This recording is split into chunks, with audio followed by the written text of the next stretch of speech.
nombre del departamento, saludarlos, darles la bienvenida y agradecer su presencia. Les voy a dejar directamente en la compañía del profesor Leonardo Tovar, que va a presentar un poco la idea general del curso, y quien va a presentar también al profesor Tomás Barrero, que es el expositor de esta tarde.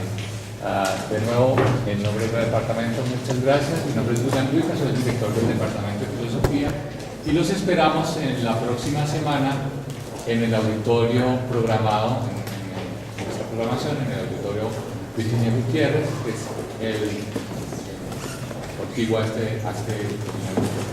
Muchas gracias y los dejo en compañía del profesor Leonardo Tovar. Leonardo, muchas gracias por asistir a esta presentación.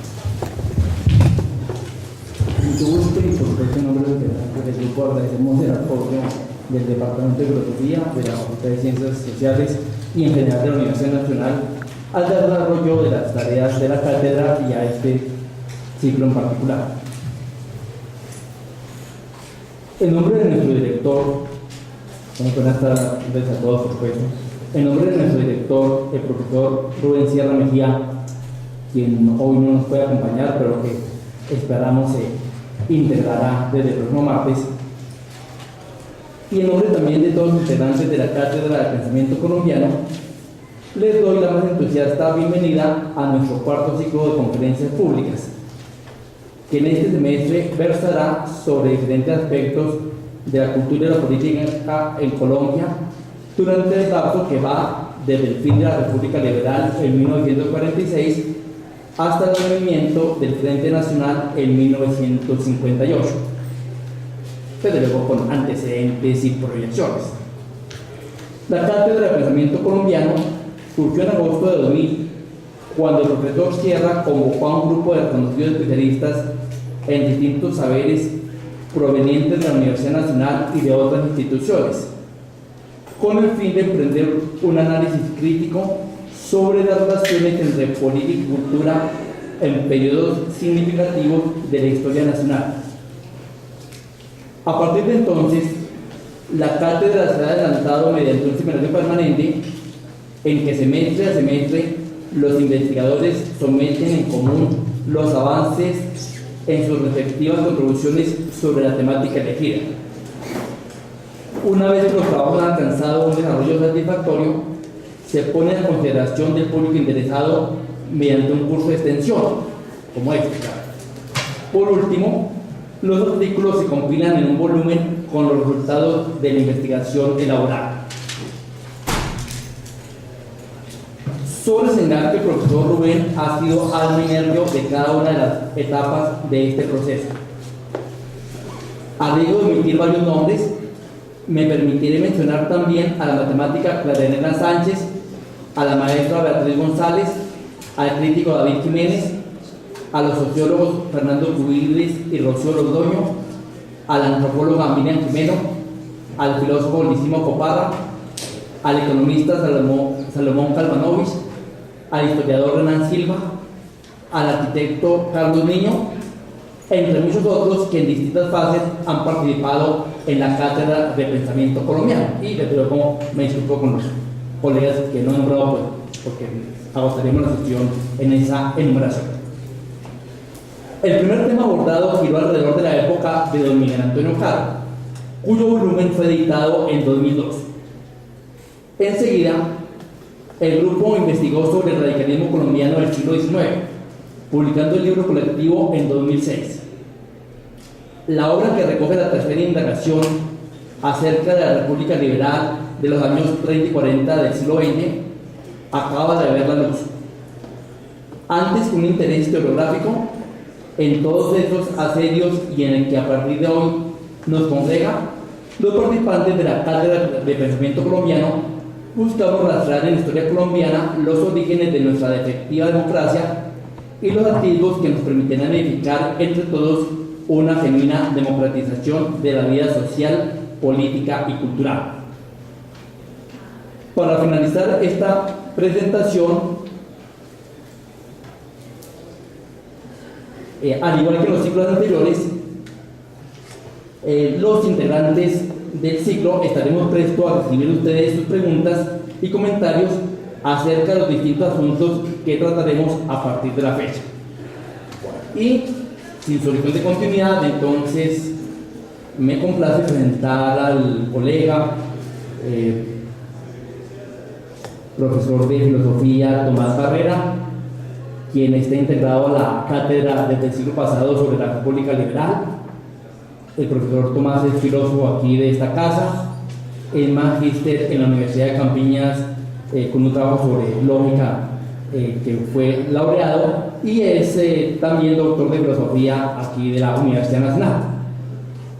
Sus áreas de interés son la lógica, la filosofía del lenguaje y también, digamos, aparte que se manifiesta a través de esta cátedra, historiador interesado en la historia política colombiana. En la actualidad, Tomás colabora en la cátedra con las universidades Jorge Alfredo Lozano y con la Universidad de los Andes.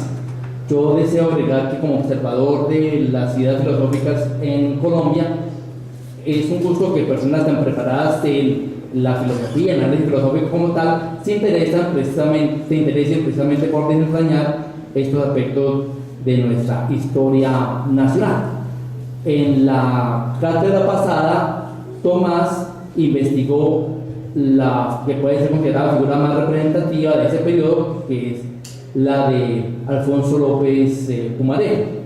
Ahora hace lo propio con Laureano Gómez. Entonces escuchamos a Tomás y luego pues podrán ustedes hacer sus preguntas y observaciones.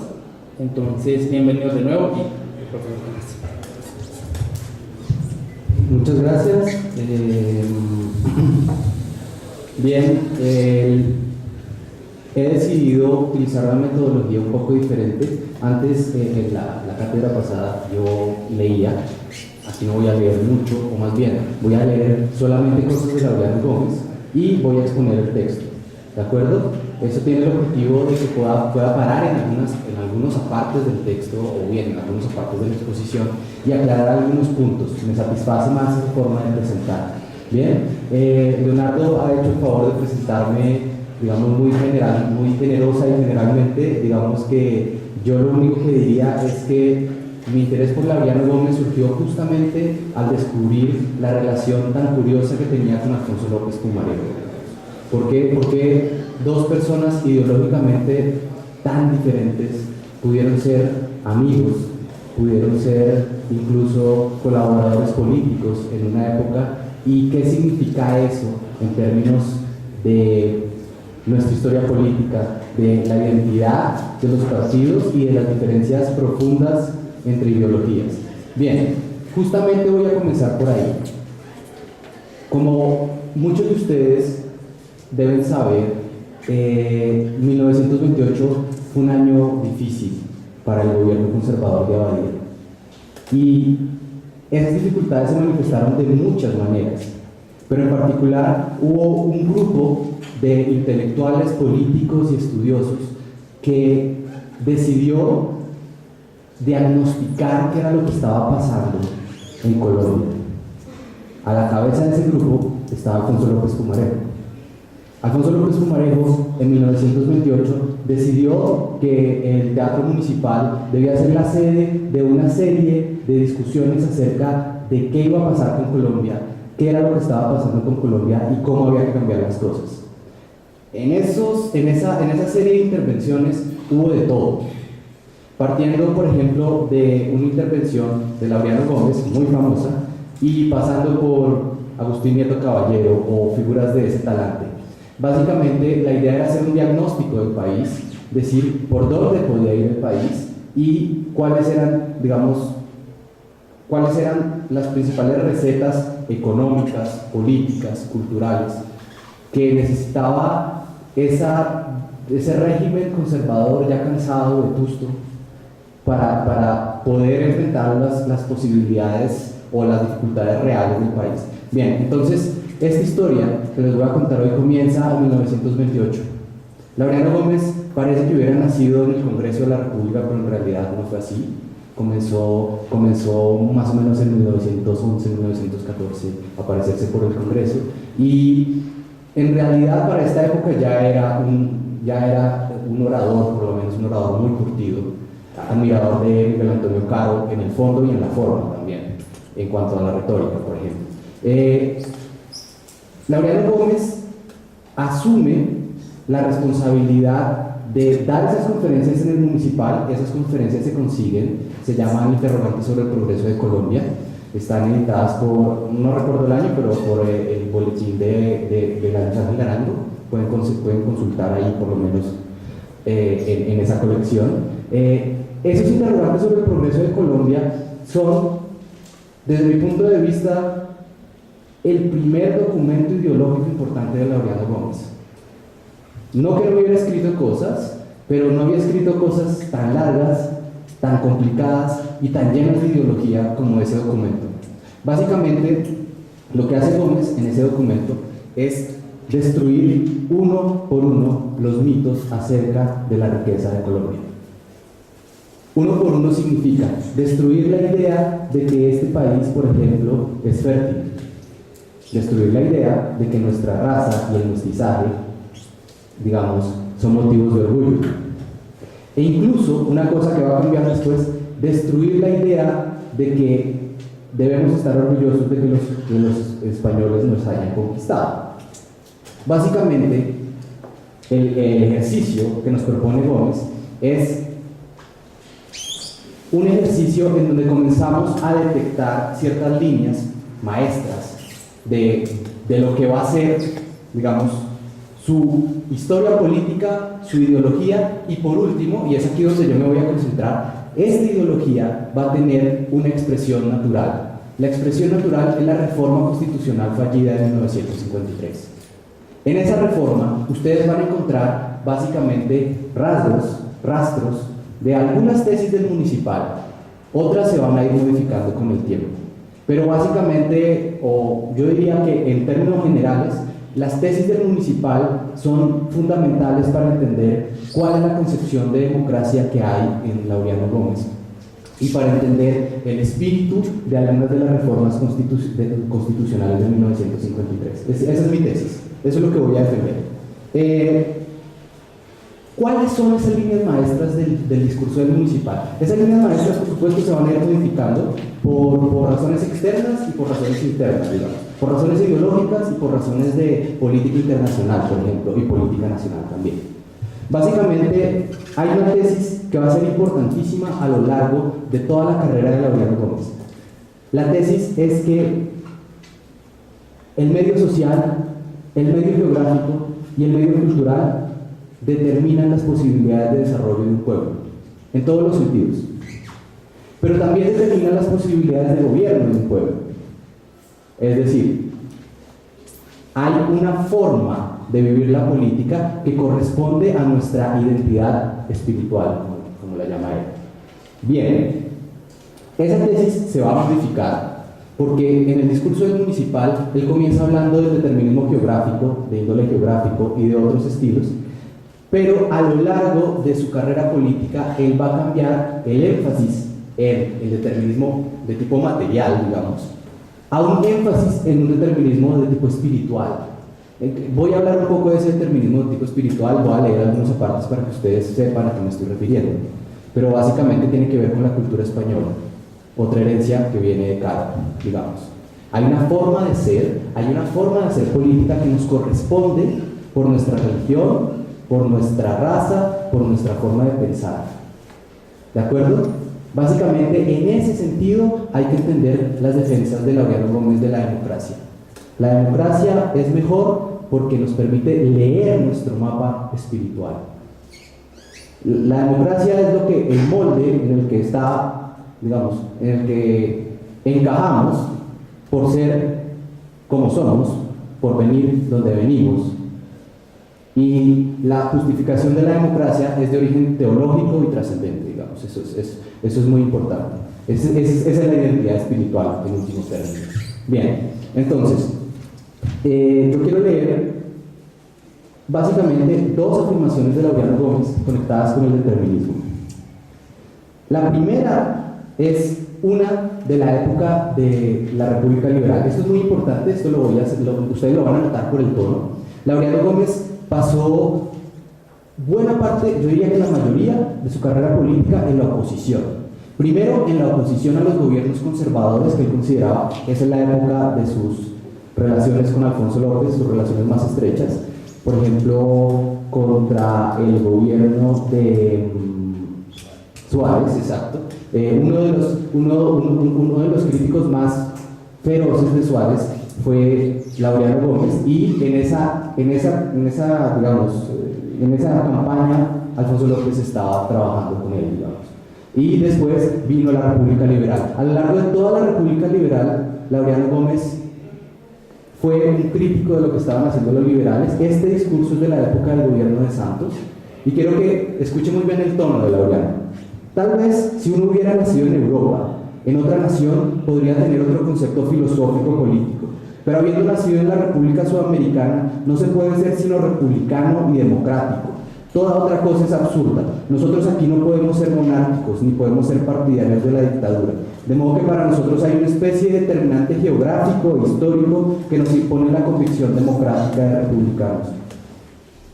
Cito, cuando está hablando de la reforma, esta es una línea, quiero mostrar que esta línea de determinismo sigue hasta la época en que se propone la reforma del 53, dice, es que en cierto modo, sobre esa reforma, es que en cierto modo las constituciones no se hacen, sino que nacen. Mejor dicho, se encuentran, se descubren, están en el tiempo como modalidad de la existencia de los pueblos, inscritas en el círculo de sus tradiciones, de sus sentimientos y de sus esperanzas. Las constituciones valen hasta el límite en que ellas representan las realidades nacionales, por el suave acomodo que le den a la vida de los gobernados, por el descanso intelectual que propicien a quienes quieren encontrar en su contenido un trasunto lógico de su propia organización mental. Básicamente, la constitución bien hecha es la que puede descubrir la identidad espiritual del país. Pero esa identidad espiritual está dada, como ustedes pueden percibir. Está dada, es preexistente. Bien.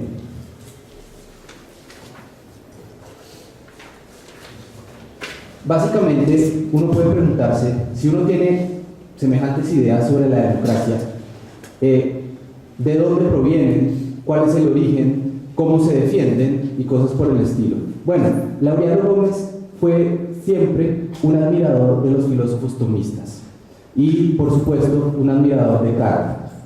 Miguel Antonio Caro fue la figura intelectual más importante en la vida de Laureano Gómez, eso lo dice él mismo en varias intervenciones.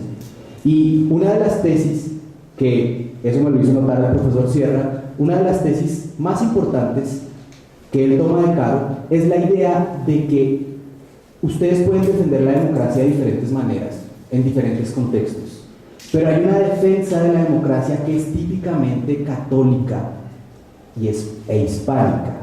Hay una defensa de la democracia que no es anglosajona.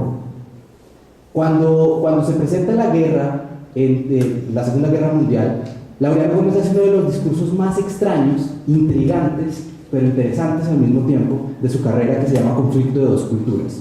Las dos culturas sabemos quiénes son, digamos. Él se va atrás hasta, qué sé yo, hasta María Estuardo, y comienza a hablar de qué sucedió en esa época con su tono usual. Y lo que él quiere, básicamente, es mostrar que nosotros no nos podemos aliar con los Estados Unidos, que no tenemos razones para aliarnos con los Estados Unidos.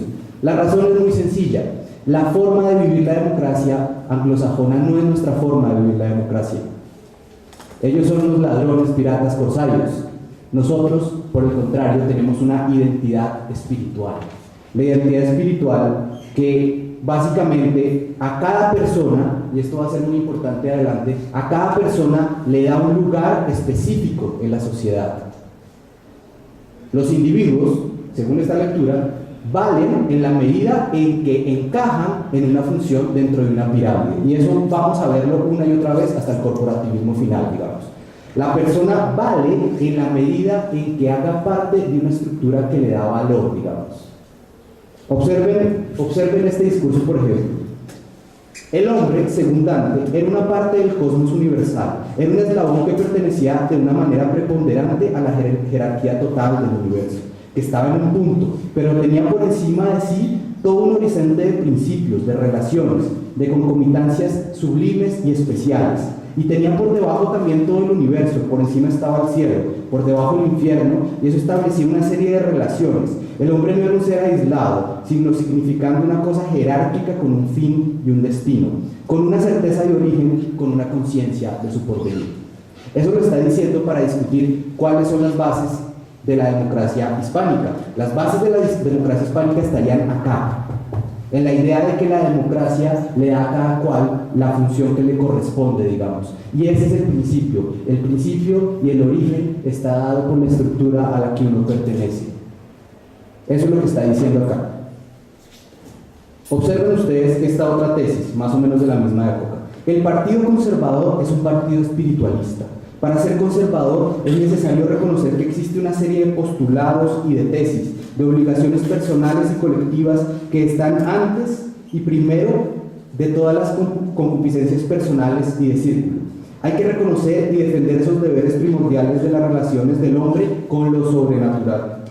Eso antes y primero que todo, por encima de todo. Y cuando uno de esos principios interfiere con la conveniencia del grupo político, con la conveniencia de la familia y con la conveniencia de la persona, el conservador está en obligación de no pensar en la persona, la familia y el grupo para seguir exclusivamente la tesis y el principio. Bueno, aquí viene uno de los trucos argumentativos de Laureano Gómez. Básicamente nosotros compartimos una identidad, eso es lo que he estado diciendo. Esa identidad está metida en nuestra estructura mental, si ustedes quieren, lo diríamos hoy. Para él, estructura espiritual. Bien, observen un fenómeno curioso. En la medida en que esa estructura se ensanche, en la medida en que esa estructura sea común a todos, la posibilidad de disenso no existe. Y lo que va a hacer Laureano Gómez es argumentar por ahí, justamente. Va a comenzar a mostrar que si hay unanimidad, y esa es una tesis que se va a ver muy bien con el corporativismo, si hay unanimidad, entonces ustedes van a tener la posibilidad simplemente de estar en desacuerdo sobre detalles técnicos, nunca sobre cuestiones de principio. La democracia no es para discutir cuestiones de principio. Las cuestiones de principio están dadas en nuestra identidad espiritual. La Constitución tiene que consignar esas cuestiones de principio. La única función fundamental de una Constitución es detectar el mapa espiritual de la nación. Observen esto. Esto lo está haciendo antes de la segunda elección de López, digamos. Nadie discute que este es un país en que hay unanimidad moral de católicos. Y ese hecho tenía que estar forzosamente respaldado en las normas constitucionales, porque la razón de la existencia de una carta fundamental es esa: que haya ciertas cosas que se pongan fuera de discusión y de la arbitrariedad y veleidad de las reuniones periódicas legislativas y se conserven como una cosa permanente. Pues uno de los títulos del señor López consiste en haber borrado esas garantías constitucionales, protectores de la religión, de la unanimidad de los colombianos, para que la cuestión religiosa de Colombia quede a la par y a la aventura de esa veleidosa, de esa corrompida y mudable tiranía de las mayorías ocasionales. Bien, básicamente la tesis fundamental es que aquí todos tenemos que ser católicos. Y si todos estamos de acuerdo en eso, entonces no vamos a discutir cuestiones del principio. ¿Por qué habríamos de discutir cuestiones del principio? Entonces, básicamente, pues lo que quiero mostrarles de aquí se siguen como varias consecuencias. Yo quisiera que tuviéramos en cuenta dos puntos que son bien problemáticos en la propuesta de Laureano Gómez y que tienen que ver justamente con su idea de esa carta espiritual de la nación. Bien, primero, ¿cómo entender la división de poderes según esta idea de que hay unanimidad? Primer problema. Segundo problema, ¿qué pensar del sufragio universal? No sé si se dan cuenta de cuál es el problema. Si estamos de acuerdo en tantas cosas, no necesitamos votar para casi nada, digamos. Y esa va a ser una tesis que él va a defender incluso hasta la reforma de 1953. Bueno, entonces, observen ustedes el fenómeno curioso. Si hay una real división de poderes, entonces parte de lo que hace el legislativo es una actividad de control político. Eso creo yo que lo podemos entender sin mayores problemas. Pero ¿qué pasa si hay unanimidad moral? ¿Qué pasa si la unanimidad moral se extiende hasta el punto de la unanimidad ideológica, pues que el Congreso no tiene por qué ser un sitio donde se discute políticamente. No hay control político porque no hay necesidad de control político. El control político está dado por la Carta. La Carta nos dice a nosotros quiénes somos, nos dice a nosotros dónde estamos, nos dice a nosotros para dónde vamos. ¿Quiénes somos?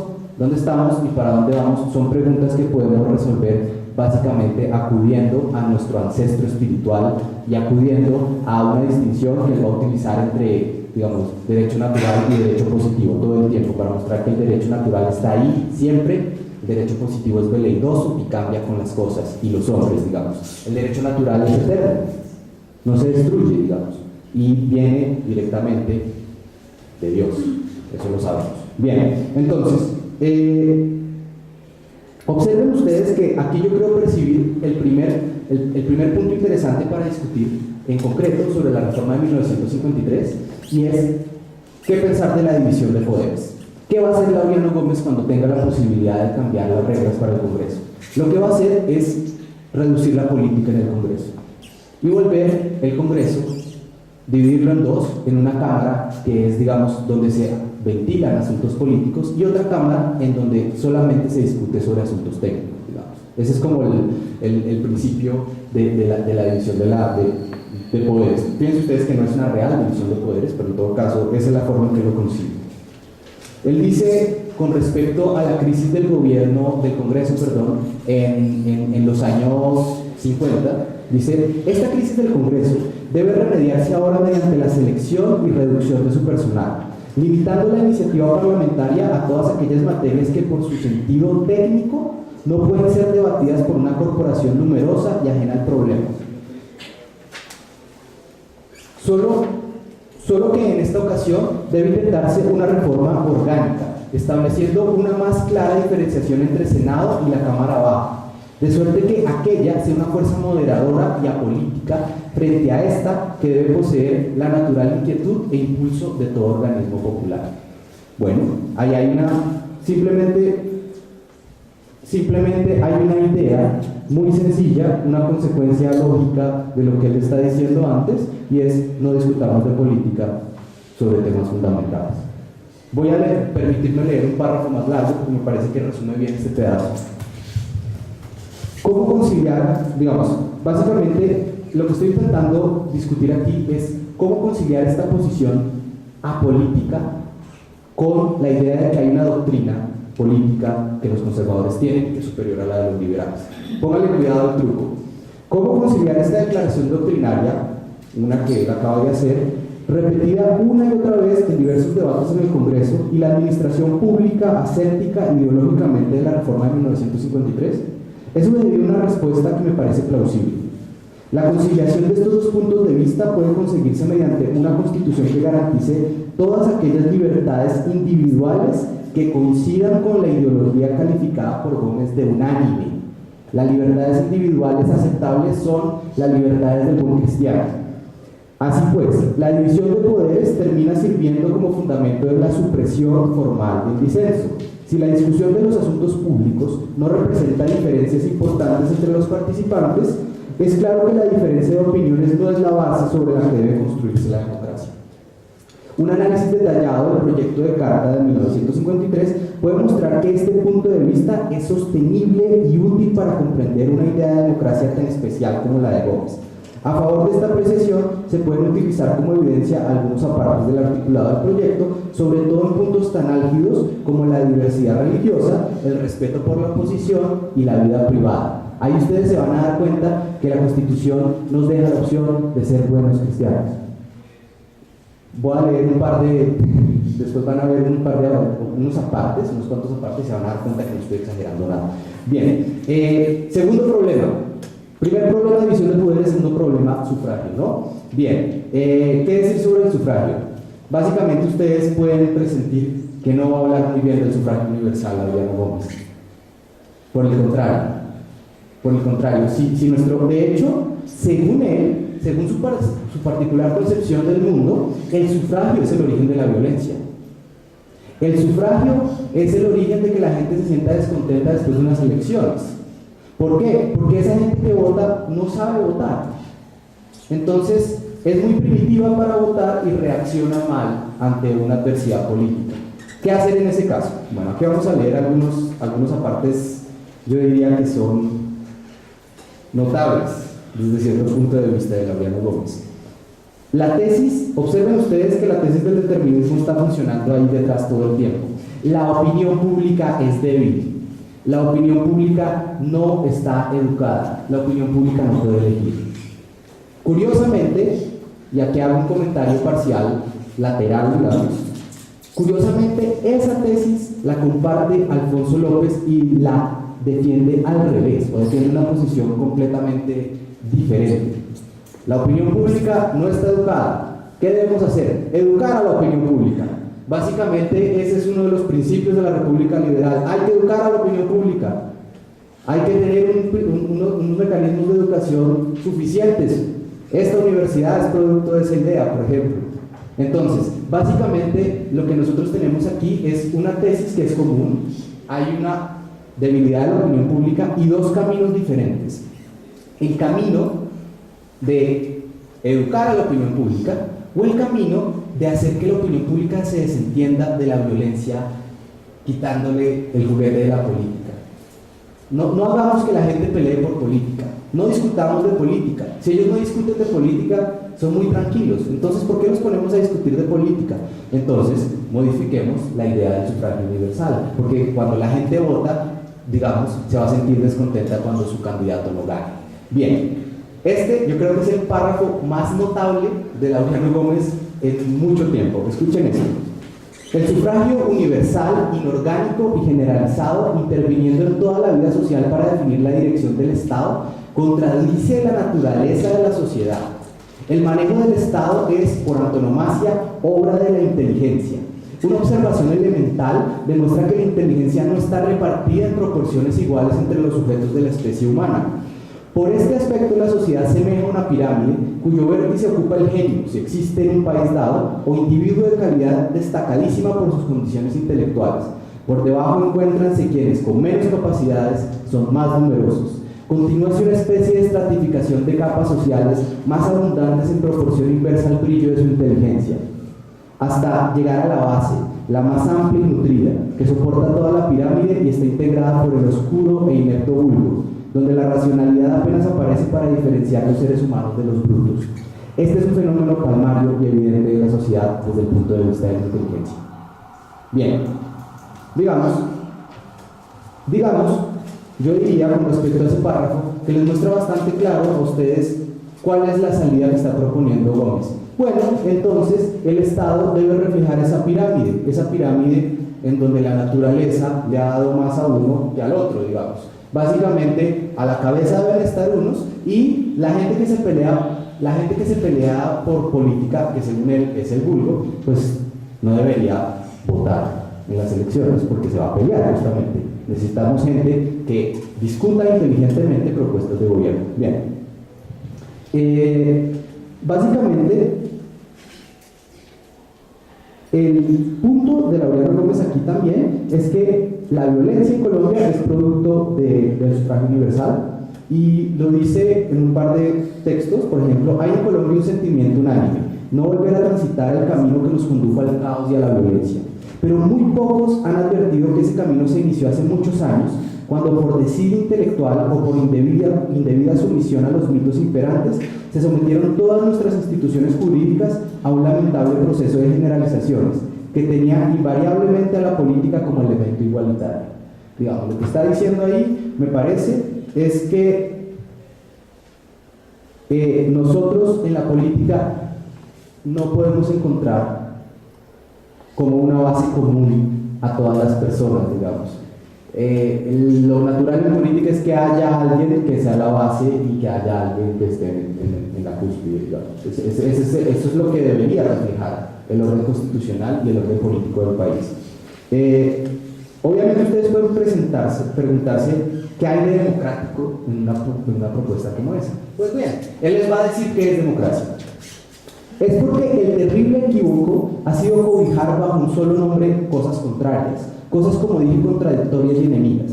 Una es la democracia que se desprende de esta filosofía, democracia cristiana, que principia por reconocer la moral y las leyes eternas impresas en la naturaleza y establecidas por el creador del universo. Otra democracia completamente distinta es la racionalista y positivista, que deriva de los principios de Rousseau y del contrato universal, que pone como norma suprema por encima de todas las consideraciones la tiránica ley de las mayorías, como deducción del contrato social y como consecuencia inevitable, allí donde se consigna la mayoría de uno, esta es la razón que es preciso obedecer. ¿Listo? Bien.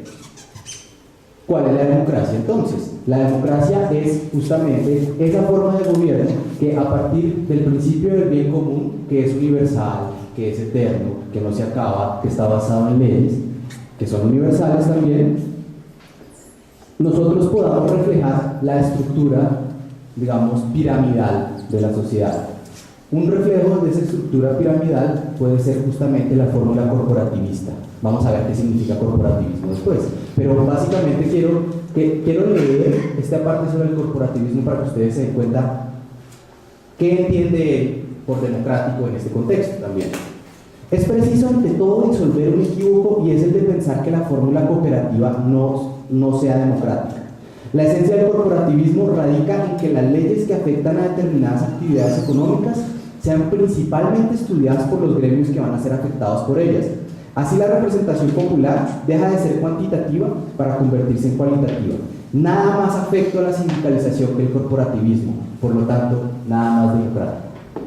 Bien, entonces, básicamente el corporativismo es democrático porque refleja la estructura, digamos, de poder de la sociedad, donde ciertos toman decisiones, y ese sindicalismo del que está hablando, tal vez, no sé si vamos a hablar sobre sindicalismo en este curso, pero ese sindicalismo ustedes saben de cuál es, ¿no? Es el sindicalismo cristiano. El que él está defendiendo es el sindicalismo cristiano. Obviamente no puede ser el sindicalismo socialista. Bien, entonces, ahora ¿qué he hecho hasta ahora? Les he mostrado unas tesis que vienen desde el municipal y dos problemas, ¿cierto? Eso es lo que estaba haciendo hasta ahora. Bien, ahora vamos a cambiar nuestro escenario político. Yo les pedí que se imaginaran el Teatro Municipal de 1928. Ahora quiero que se imaginen a Laureano Gómez tomando posesión frente al presidente de la Corte Suprema, porque no había Congreso en ese momento, en unas elecciones declaradas ilegítimas por el Partido Liberal. Se había retirado el Partido Liberal, y con un país después del 9 de abril.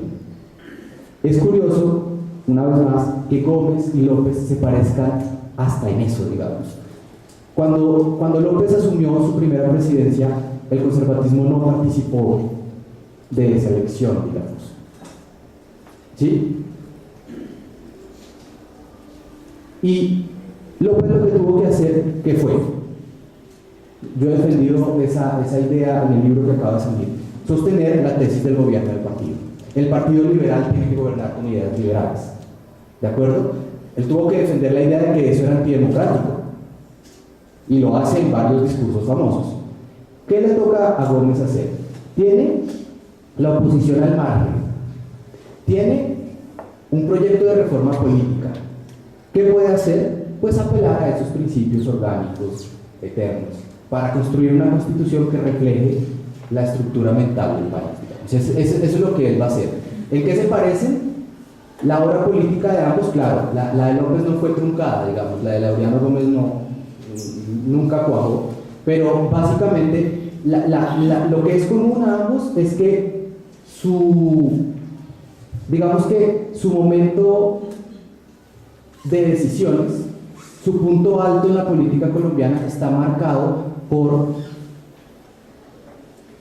una situación excepcional en cuanto a la democracia misma, por el otro partido fuera del poder y por tener que tomar decisiones únicas exclusivamente a partir del punto de vista propio. Eso le pasó a ambos, digamos, de maneras muy diferentes, pero le pasó a ambos. Pues bien, lo que hace Gómez en este momento de la vida nacional es convocar a una serie de juristas conservadores para hacer una reforma política. Los liberales inmediatamente se abstienen.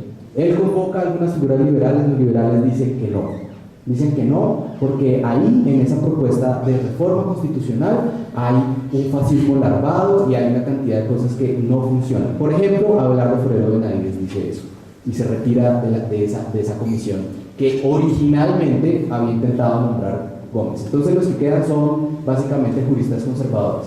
Bien, en la reforma, bueno, hay una cosa sobre la que yo quisiera llamar la atención, y es que si hay algo que es muy sorprendente cuando uno no lo ha estudiado. Uno tiene la idea de la época de la violencia como una época de caos absoluto. Desde cierto punto de vista fue una época de caos absoluto, pero Henderson, por ejemplo, ha conseguido mostrar en el libro de él, Gordo, Henderson ha conseguido mostrar en ese libro que no fue una época de pobreza, que cualquier cosa que uno pueda decir sobre la violencia tiene que estar acompañada del reconocimiento de un crecimiento económico sostenido y de la fundación de muchos gremios, por ejemplo. Pueden mirar varios gremios bien conocidos y van a ver que la época de fundación más o menos es esa. De hecho, Carlos Niño va a hablar de la carrera décima como consolidación de ese producto gremial. La carrera décima es construida en los gobiernos conservadores. Mariano Espina es fundamental en la construcción de la carrera décima. Ustedes pueden ir a la carrera décima y pueden ver todos esos edificios que ahora están muchos derruidos. Todos esos eran edificios de bancos y de corporaciones y de empresas y de, bueno, en fin, de la gente con poder económico en Colombia. Esto lo estoy diciendo por una razón, porque Laureano Gómez, me parece a mí, sí tenía algo de razón en su ímpetu corporativista, y era darle una función a los gremios. Los gremios habían nacido, los gremios, las decisiones técnicas de alguna manera surgían en una época en que no se acostumbraban las decisiones técnicas. Eso por el surgimiento de los gremios. Los gremios tenían algo que decir. Bien, ¿qué va a hacer él entonces enfrentado al problema de manejar solo el país? Pues va a apelar a las leyes universales y al derecho natural. Escuchen esto. Quien acaba de prestar promesa ante vos, excelentísimo señor presidente de la Corte Suprema, es hombre de convicciones arraigadas, que ha querido buscar durante el decurso de su vida la verdad y la justicia en el fondo mismo de los hechos sociales y políticos, sin satisfacerse con el mero cumplimiento de las formalidades externas que el derecho positivo trata de interpretar. En la vida de relación de la sociedad, los eternos principios de la ley moral, consubstanciales con la naturaleza humana. Primordial a todas las regulaciones e instituciones de los hombres, no se modifica por ellas, sino que las anula cuando la desfiguran y adulteran. Entre las dos legislaciones a que el linaje humano está sujeto, hay una prioridad esencial que hace inválida la legislación positiva cuando transforma los preceptos de esa ley moral que existió siempre y subsistirá mientras la naturaleza humana no cambie, vale decir, perpetuamente, a pesar de todos los intentos de la malicia apasionada o los desvaríos filosóficos para desconocerla. Bien, entonces, estamos encontrando por fin un mapa espiritual de la nación. Eso es lo que hay que leer, eso es lo que había, y eso es preexistente, como ustedes pueden ver. Es la ley natural. Esa ley natural nos dicta un proyecto de constitución. Bien, observen ustedes qué sucede entonces. Pues que las libertades individuales consignadas en el documento de 1953 son muy curiosas. Básicamente, lo que les decía, le dan a uno la posibilidad de ser un buen cristiano. Escuchen, voy a leer solamente algunas. Nadie será molestado por razón de sus opiniones religiosas, ni compelido por las autoridades a profesar ni observar prácticas contrarias a su conciencia. Es permitido en templos o en recintos privados el ejercicio de todos los cultos que no sean contrarios a la moral cristiana ni a las leyes. O sea, básicamente, ustedes se dan cuenta de qué está pasando ahí, ¿no? Bien. Los actos contrarios a la moral cristiana o subversivos del orden público que se ejecuten con ocasión o pretexto del ejercicio de un culto quedan sometidos al derecho común. Con respecto a la educación pública, primaria y secundaria y profesional, costeada o auxiliada por el Estado, será organizada y dirigida en concordancia con la religión católica. Se garantiza la libertad de enseñanza. El Estado tendrá, sin embargo, la suprema vigilancia de los institutos docentes públicos y privados en orden a impedir abusos que frustren los fines propios de la cultura, que son la conveniente formación intelectual, moral y física de los educandos. Bien, observen ustedes lo que está sucediendo. Pues, si hay unanimidad moral, la única forma de enseñar tiene que ser la católica, ¿no? Y yo creo que eso se ha conseguido con la República Liberal hacer esas distinciones que eran importantes, eso se había conseguido con la República Liberal. De hecho, alguien que, muchos de mis compañeros que saben mucha más historia colombiana que yo, ellos dicen que lo que sucedió durante el gobierno de Laureano Gómez en esta universidad fue básicamente una cacería de brujas. Comenzar a sacar a muchas personas que venían desde antes e incluso sacar a extranjeros, porque eran extranjeros. Muchas de las personas, de los intelectuales que fueron a parar a México porque Laureano Gómez, justamente, o otro país, porque Laureano Gómez en su vuelta al poder decidió que ellos eran peligrosos para la formación moral e intelectual. Por ejemplo, Rafael Carrillo, en la Universidad Nacional. Rafael Carrillo tuvo que pasar exiliado un buen periodo de esa época porque lo sacaron de esta universidad alegando que no era la persona idónea para ser director del departamento de filosofía. Bien, esta última afirmación quiero que ustedes que piensen, digamos, en qué condensa esta forma de hablar. El Estado colombiano condena la lucha de clases y promueve la armonía social al amparo de la justicia. Bien, ¿cómo puede condenar la lucha de clases? Es una cosa muy curiosa, pero en todo caso es básicamente la tesis aquí es que la unanimidad moral hace que el disenso real desaparezca. Nada interesante, ninguna disputa interesante va a surgir del disenso. Digamos, el disenso no es sobre cosas importantes, el disenso es sobre aspectos técnicos. Eso quisiera mostrarlo con claridad. Estoy diciendo eso, el disenso es solamente sobre aspectos técnicos. Bien, ahora, segundo punto. ¿Cómo hacer la mecánica de esto funcional? Para él, utilizando fórmulas corporativas. El corporativismo es la idea básica que está presente en esa reforma constitucional.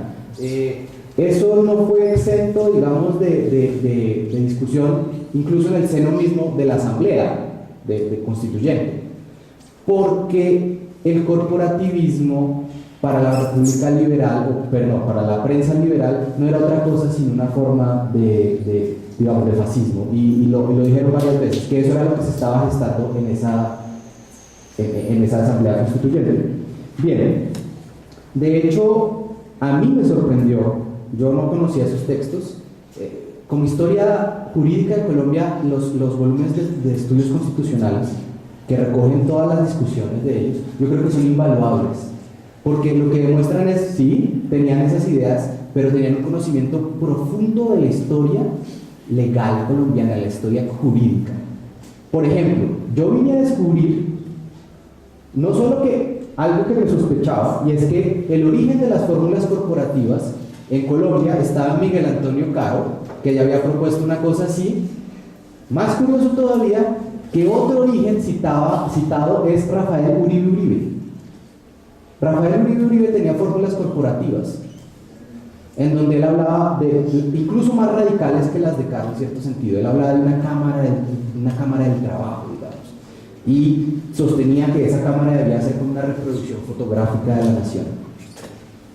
¿Ven? Bien, entonces esto es muy interesante porque lo que va mostrando es ellos en su propuesta corporativa básicamente tienen que pasar por los antecedentes, y cuando van a los antecedentes uno descubre que las fórmulas corporativas en Colombia no eran tan nuevas como parecía, estaban ahí, nunca se habían aplicado. Básicamente Caro no las aplicó por una razón muy sencilla: no había gremios, entonces digamos no podía hacer lo mismo, no podía instituir gremios con representación en el Congreso si no había gremios que instituir, digamos. Bien, dentro de las propuestas, esto lo menciono como a nivel de anécdota, dentro de las propuestas corporativas más completas está la de, bueno, obviamente, José Félix Restrepo fue uno de los asesores en esa asamblea. José Félix Restrepo presentaba una fórmula corporativa donde se incluía el clero vitaliciamente en el Congreso, y también los expresidentes y el vicepresidente. Bueno, lo que les estoy intentando decir es que la fórmula corporativa fue producto de una conciliación entre diferentes líneas de pensamiento conservador, no fue una sola línea de pensamiento conservador. Hubo participación del clero y hubo participación de diferentes vertientes de corporativismo también. ¿Qué quedó de esto? En realidad quedó la idea de que no iban a hablar de senadores corporativos por la mala fama que tenía el corporativismo, sino de senadores funcionales, y no iban a estar en todas las cámaras, sino en una cámara técnica, digamos, y la otra. Pero también incluía una reforma en donde uno votaba a través de colegios, ¿no? Colegios electorales.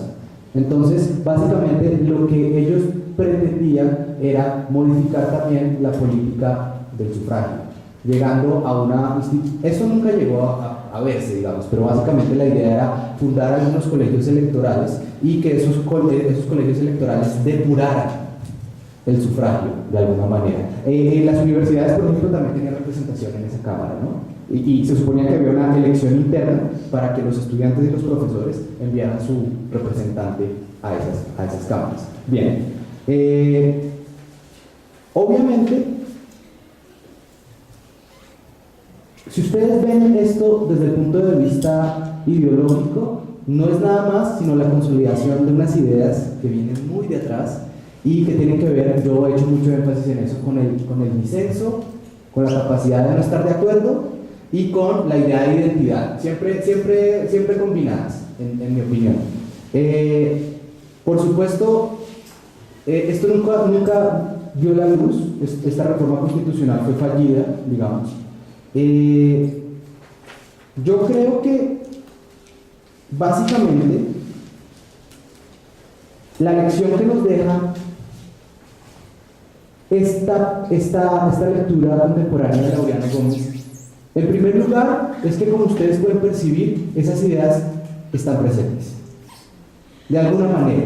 Esas ideas están presentes en muchas líneas políticas colombianas de hoy en día. Se llaman de otra manera, pero digamos, hay cierto germen en común. Y aparte de eso, ¿cuál es el trabajo interesante? Bueno, tal vez Laureano Gómez nos caiga bien o nos caiga mal. Ese no es un problema ese es un problema que le dejo a cada uno de ustedes. No les voy a decir cómo les tiene que caer, pero cada cual le caerá como le debo caer. Pero si hay algo que es muy claro, creo que Laureano Gómez, como ningún otro político, con la excepción de Alfonso López, ha representado una forma de pensar. Esa forma de pensar es clarísimamente detectable. Ustedes pueden buscar sus raíces, sus razones. Eso es difícil de hacer con otros políticos colombianos. Laureano Gómez lo hizo y lo dijo y lo defendió. Lo defendió en el Congreso, lo defendió en la oposición, lo defendió como presidente, digamos. Por supuesto, hay cosas que cambiaron. Por supuesto, a Laureano Gómez siempre le llamó la atención Franco. Tenía una fascinación por el general Franco. Y ahí cambió su idea acerca de cuál era la cultura predominante. La cultura predominante debía ser hispánica también, porque Franco representaba como el conductor ideal de la cultura hispánica. ¿Perdón? Algunos sobrevivieron a la guerra. Bien, ahora voy a leer el último párrafo solamente con el fin de redondear. Me parece que es un párrafo, a mí personalmente me gusta porque redondea. Quiero simplemente resumir qué pasó con esto. ¿Qué deberíamos aprender, digamos? ¿Cuál es la lección? Laureano nunca pudo ver los efectos de la reforma del 53 en la vida nacional. La dictadura militar y su participación en el Frente Nacional parecen haberlo alejado definitivamente de toda discusión doctrinaria o ideológica y haber acentuado el espíritu técnico de su pensamiento. El curso de la historia política del país, y no el de su propio pensamiento, de marcados tintes fundamentalistas, lo condujo en esta dirección. No era, en mi opinión, una apacible adaptación a la realidad lo que lo convenció de seguir esta línea de acción. Era el desencanto de una realidad grosera que se resistía entrando en el sublime molde que él, con la invaluable ayuda de los pensadores cristianos y conservadores, le había diseñado. La opción que le quedaba era encomendar al país al poder de la providencia, única guía confiable en estos tiempos oscuros.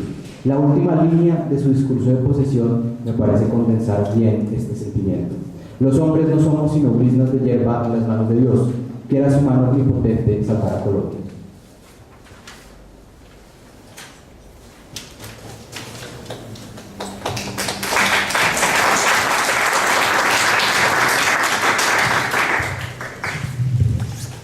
Pues Gracias, Tomás, tu presentación. Como podemos darnos cuenta, Laureano Gómez es un caso ejemplar de esta mentalidad, esta cultura, esta política que vamos a rastrear con ustedes durante este seminario, lo que también algunos han llamado la restauración conservadora. Precisamente el caso ejemplar que a través de este examen ideológico nos ha presentado Tomás, pues se va a iluminar, contextualizar con el resto de las conferencias que ahondarán en la mentalidad conservadora, en otras facetas de dicha mentalidad y en expresiones de la sociedad, de la cultura, en personajes también que dan cuenta también de este tipo de concepción sobre el país y sobre la política, así como contrastándose con algunas otras que marcan las alternativas. Algo muy interesante en estos ciclos que hemos tenido es precisamente pues escuchar tanto las preguntas como los comentarios de ustedes. Nosotros sabemos, así ha sido en el pasado y sabemos que ahora también, que pues a estos cursos se acercan estudiantes que están iniciando un proceso de indagación, pero también personas que tienen un recorrido muy importante y sus propias posiciones cimentadas sobre los asuntos, y el intercambio con todos es muy, muy valioso. Así que en ese sentido, pues, ¿qué intervenciones pueden tener ustedes a propósito de lo que nos acaban de exponer? Les solicitaría a favor de, sobre todo ahora que estamos iniciando y como nos esperan pues algunas semanas en nuestros encuentros de los martes, entonces que quien vaya a intervenir pues nos diga el nombre, si quiere decirnos algo más sobre él pues también. Entonces, ¿quién quiere comenzar para hacer preguntas? Por favor. Yo quisiera, respecto a lo que dice Tomás acerca de la coherencia de Laureano, pues digamos que es probable que de los textos que usted leyó se perciba esa coherencia, pero hay su posición respecto de los Estados Unidos, digamos, la coherencia de Laureano está en duda en un hecho. Durante la guerra, durante la Segunda Guerra, Laureano, digamos, que era opositor a los gringos, pero en su presidencia se acercó a ellos y digamos que, o sea, es decir, puede que haya sido un pensamiento coherente, pero también hay que decir que se acomodaba más o menos a los vientos que venían, porque mandar al batallón Colombia-Corea es un guiño de favorecimiento y de, digamos, de respaldo a los gringos. Usted tiene toda la razón, en cierto sentido yo estoy de acuerdo con eso. No sé si pero puedo llevar lo siguiente, no sé si la cultura norteamericana pueda jugar la función que juega la cultura hispánica en el pensamiento de Laureano Gómez. No sé eso. Es una cosa, como le digo, aquí hay una cosa como dogmática, profunda, que uno no entiende muy bien si no se pone a leer los mismos autores que él leía. Yo estoy totalmente de acuerdo con usted, pero hay un ingrediente que lo explica a mi manera de ver, y es el miedo de Laureano por el comunismo. Entonces, básicamente, con una idea completa, digamos, con un mundo dividido entre un bloque y otro, a Laureano le quedaba la opción de alinearse, y nunca se iba a alinear. De hecho, hay un mensaje del 53 en donde él habla del peligro del comunismo en Colombia, y ahí uno se da cuenta de por dónde va la cosa. Digamos, la cosa va directamente a que aliarse con los Estados Unidos y eso es pragmático, tiene que ver con no aliarse con los comunistas, que definitivamente sería el acabose para como pueden leer aquí, digamos. Entonces, estoy de acuerdo con usted en que sí hay cierto pragmatismo, pero también me costaría mucho trabajo concebir el que la cultura anglosajona pueda cumplir en el pensamiento de Laureano Gómez la misma función que cumple la cultura hispánica. O sea, ahí usted se da cuenta cuál es la distinción, ¿no? La identidad cultural es la hispánica. Podemos aliarnos con los Estados Unidos.